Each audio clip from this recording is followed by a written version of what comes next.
सुनने में आ रहा है कि हमारे देश में पल रहे आंदोलन जीवी एक बार फिर से किसानों के रूप में सड़कों पर उतरने को तैयार हैं और उनका साथ दे रहे हैं राहुल गांधी। अभी देखो, पॉलिटिक्स करने का हक तो सभी को है, लेकिन जब कोई चांदी का चम्मच लेकर पैदा हुआ इंसान जिसने कभी अपने घर में धनिया तक ना बोया हो, वो इंसान अपने आप को किसान नेता साबित करने की कोशिशों में लग जाए, तब मुझे वीरेंद्र सिंह मस्त की वो स्पीच याद आ जाती है जो उन्होंने दी तो 3 साल पहले थी, लेकिन राहुल गांधी जैसे लोगों पर फिट वो आज भी बराबर बैठती है। मैं किसान हूँ इसलिए इस बात को कर रहा हूँ। प्याज कब बोया जाता है अधीर रंजन से पूछिए, और सौगत राव कहाँ गए उनसे पूछिए प्याज कब बोते। किसान के समस्याओं का रास्ता निकालना कठिन रास्ता है, कठिन राह है, आप लोगों के बस के नहीं। आपको नहीं मालूम होगा सुरेश जी, चिंता मत करिए, आप कागज में पढ़िए किसान हूँ, कहाँ हुआ किसान नहीं होता है। वीरेंद्र सिंह मस्त ने अपने इस स्पीच में राहुल गांधी, अखिलेश यादव और अधीर रंजन चौधरी तीनों को जमकर लपेटा था। अधीर रंजन चौधरी को तो खैर पार्टी ने ही साइड में कर दिया है, लेकिन राहुल गांधी और अखिलेश यादव अभी भी हवा में उड़ रहे हैं, जो कि शायद इस भाषण को सुनकर शांत हो जाएं। शांत ना भी हो तो कम से कम किसान होने का ढोंग तो नहीं करेंगे। बाकी क्या कुछ बोला था वीरेंद्र सिंह मस्त ने अपने मस्त मजेदार भाषण में, चलिए देखते हैं। इनके नेता राहुल गांधी को किसी ने बता दिया किसान की बात करो तो तुमको जवाहरलाल नेहरू जैसे अवध किसान आंदोलन में बाबा रामचंद्र के नेतृत्व में काम करते थे लोग, तुमको भी किसान नेता मान लेंगे। किसान नेता मानने के लिए वल्लभ भाई पटेल के रास्तों पर चलना होता है, पटेल जैसा होना पड़ता है। किसान नेता मानने के लिए जो काम प्रधानमंत्री के नाते नरेंद्र भाई कर रहे हैं उस रास्ते पर चलना होता है।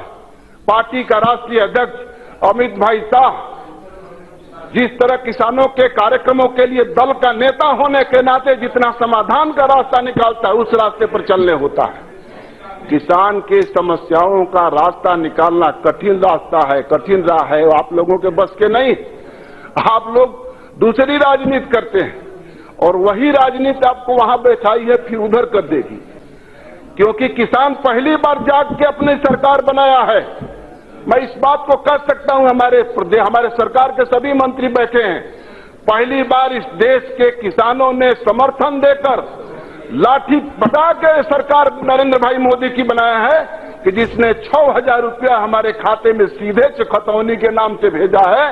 वो इसलिए सरकार बनाए, जानते हैं यही 6,000 की चर्चा हो रही थी पिछले सत्र में। 6,000 को मालूम ही नहीं था किसको किसको मिलेगा। एक परिवार में अगर 1 बीघे खेत में सभापति जी 6 भाई का नाम है, भाई बहन का नाम है, माँ बाप का नाम है, 10 भाई का नाम है, तो 10 के नाम से 6,000 रुपया मिला है। 1 बीघे में 60,000 रुपये के उत्पादन नहीं होते हैं। आपको नहीं मालूम होगा सुरेश जी, चिंता मत करिए, आप कागज में पढ़िए किसान हूँ, कहाँ हुआ किसान नहीं होता है। किसान ये सौगत राय को, अधीर रंजन को तो वीरेंद्र सिंह काहे के लिए है, ये किसान यहाँ है, मुलायम सिंह जी जानते हैं। खतौनी में जिसका नाम है सबको 6,000 रुपया मिल रहा है। आप लोगों को जानकारी इसलिए नहीं है कि आप लोगों ने पहल करके 6,000 रुपया किसानों को दिलवाने की कोशिश नहीं की है। प्याज कब बोया जाता है अधीर रंजन से पूछिए, और सौगत राव कहाँ गए उनसे पूछिए प्याज कब बोते।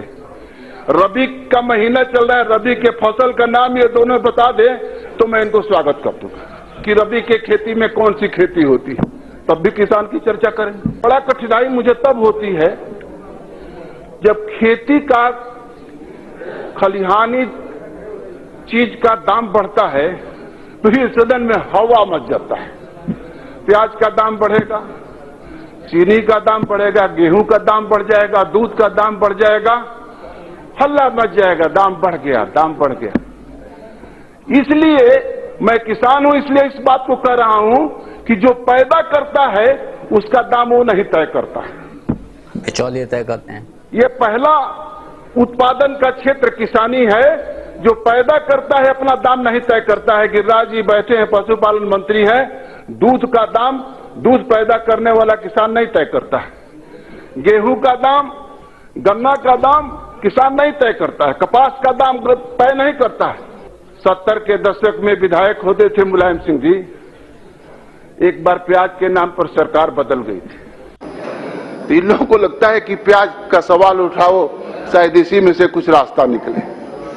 प्याज महाराष्ट्र में पैदा होता है, गुजरात में पैदा होता है, लेकिन उससे कम पैदा उत्तर प्रदेश बिहार में प्याज नहीं होता है। मैं जिस क्षेत्र से आता हूं, बलिया है, पहले भदोही से सांसद था, वहां का इलाका मोहम्मदाबाद तहसील के करैल इलाका है, दुनिया की सबसे बड़ी उपजाऊ जमीन है, गंगा यमुना का मैदान।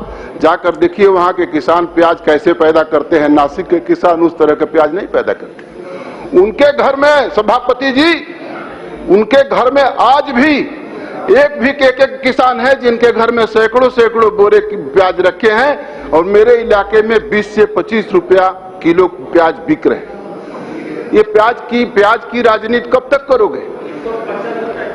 हाँ, मैं कहता हूं, आप जानता हूं, आप जिसे दिखाते हैं वो प्याज नहीं है। मैं जिसको कहता हूं चलो हमारे मोहम्मदाबाद में तुमको 1 ट्रक 25 रुपए किलो दिलाते हैं। खैर, बात प्याज की हो, बात गेहूं की हो, बात धान की हो, बात दूध की हो या फिर अंडों की हो, अगर किसान आजाद हो जाएगा अपनी फसल का रेट तय करने के लिए, तो जिस रेट में चाहेगा उस रेट में अपनी फसल बेचेगा और अच्छा मुनाफा कमाएगा। लेकिन ये बात हमारे देश के बिचौलियों को हजम नहीं होती और शायद उसी वजह से उन्होंने किसानों के वो 3 कृषि लॉ वापस करा दिए थे, आंदोलन करा के बवाल मचा के। अब एक बार फिर से ये लोग तैयार हैं उसी रास्ते पर चलकर 15 अगस्त को देश में बवाल मचाने के लिए। उम्मीद करता हूं कि इस बार हमें वो सब देखने को ना मिले जो तब 26 जनवरी को देखने को मिला था। बाकी आप लोग इस बारे में क्या सोचते हैं कमेंट कर जरूर बताएं। जल्द मिलते हैं किसी नए वीडियो में नए टॉपिक के साथ। तब तक गुड बाय, नमस्कार, जय हिंद।